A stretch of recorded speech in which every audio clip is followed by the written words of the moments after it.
everybody? I hope everyone is good today. Then I hope you get a good Thanksgiving. We're gonna talking about Thanksgiving. Yes, I want to talk about this today because I think it's really important to talking about the truth. So first of all, I wanted to explain what is Thanksgiving because a lot of people don't know what is it. So basically, this is an American holiday, celebrates every year the last Thursday of November in USA, and in Canada is the second Monday in October. It's a day of thanks and sacrifice for the harvest and the blessing.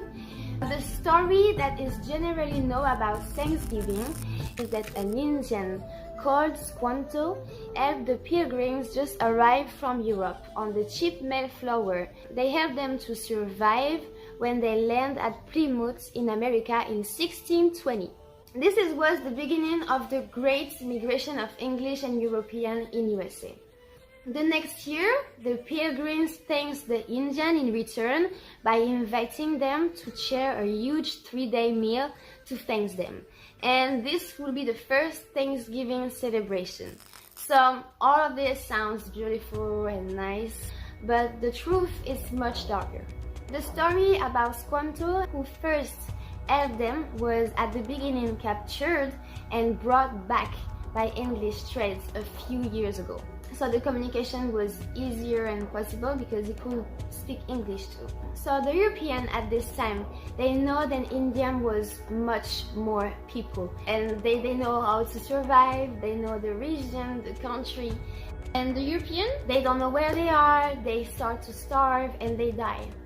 So basically the Indian didn't see them as a treat but like allies. And the truth about the first Thanksgiving is basically that during the first Thanksgiving meal, the Indian was poisoned and killed. That's the real truth. Between 1636 and 38, so 2 years, the War of the Pecos, which was a large tribe, this war was going to completely destroy them because some of them become a slave, a servant, they are killed. The lucky one, they are just dispersed in other tribe. So little by little, during the giant migration, which will last until 1690, the rest of the other tribe will have the same treatment than the other before. So means slavery, servant, killed and dispersed. So today, here is the real meaning of the Thanksgiving celebration day. But I'm not done here. This day, I found, is it also a national day of mourning. So it's a manifestation. Created in 1970 when Wasunta James, chief of the Wampanoag tribe, was invited to speak in honor of the 350th anniversary of the Mayflower. He preferred to cancel this speech to make another one in honor of Indians in front of a statue of Usamequan or Meseswa, the great chief of Wampanoag tribe, who at the time of the migration kept the peace between the Europeans until they lost control. This day is to remember all the things that were done to Indians, to honor their ancestors, to protest against racism and oppression. And this is another holiday, also the Unthanksgiving Day or the sunrise ceremony, to celebrate a power movement from 1969 called the Red Power Movement, which is a group of Indians from different tribes that occupied the island of Alcatraz. So they wanted to make the truth known by making different manifestations, including painting in red the Plymouth Stone, which was a traditional landing place. Of course, after that, the USA government stopped the occupation of Alcatraz by force. Basically, the thing that I found is these two holidays are the same days as Thanksgiving, but not officially associated with Thanksgiving because it seems like a kind of mythology. Alright, this is serious.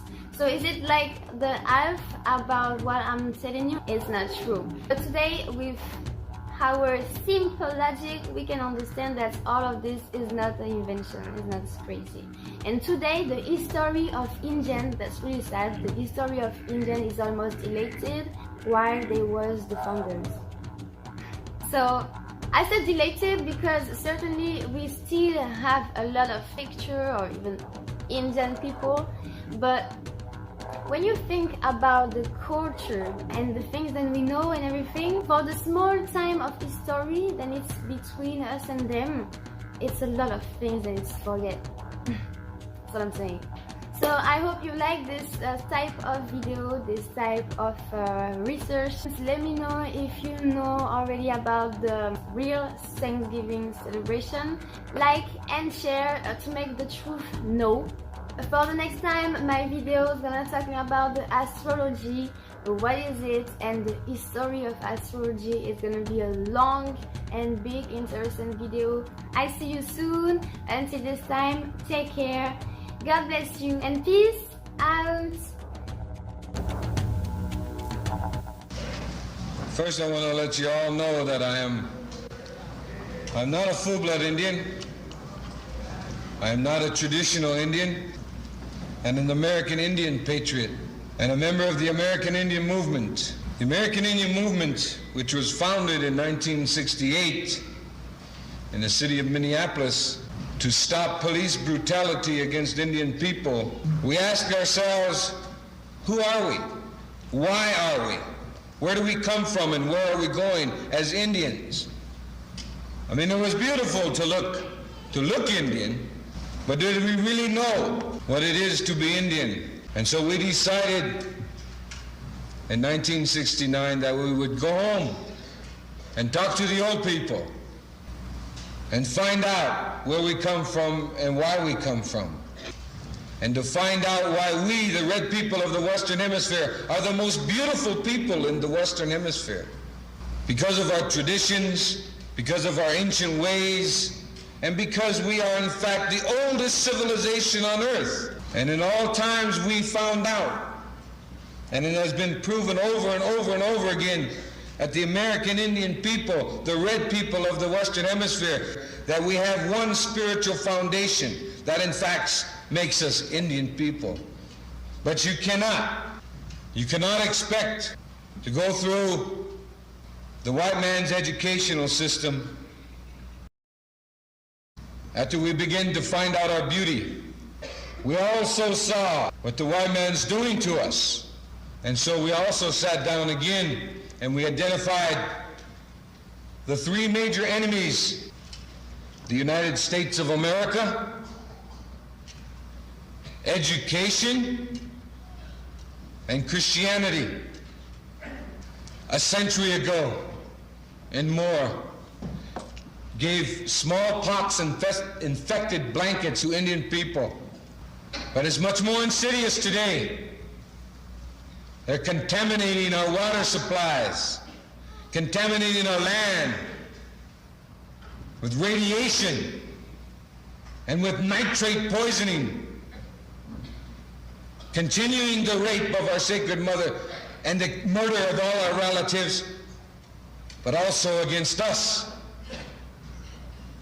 And it's not happening just in the Dakotas or just in Arizona and New Mexico. It's happening all over Indian country. I name Christianity as an enemy. But let me tell you, as red people of the Western Hemisphere, we have respect for our brother's vision. Respect for our brother's vision. The biggest landowner is the Catholic Church.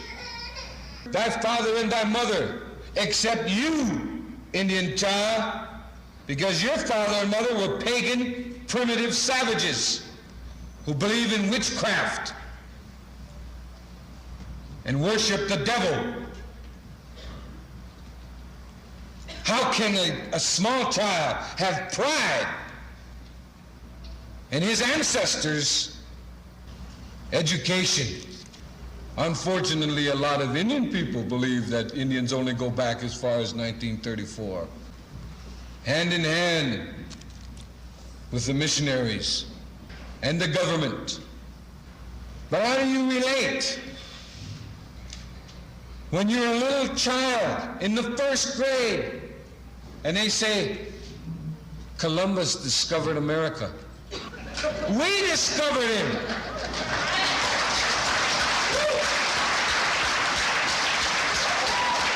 You know, you can't be more wrong. But here's where I want to tell you some truths about Columbus and about Indians and why the red people of the Western Hemisphere are in fact all Indians.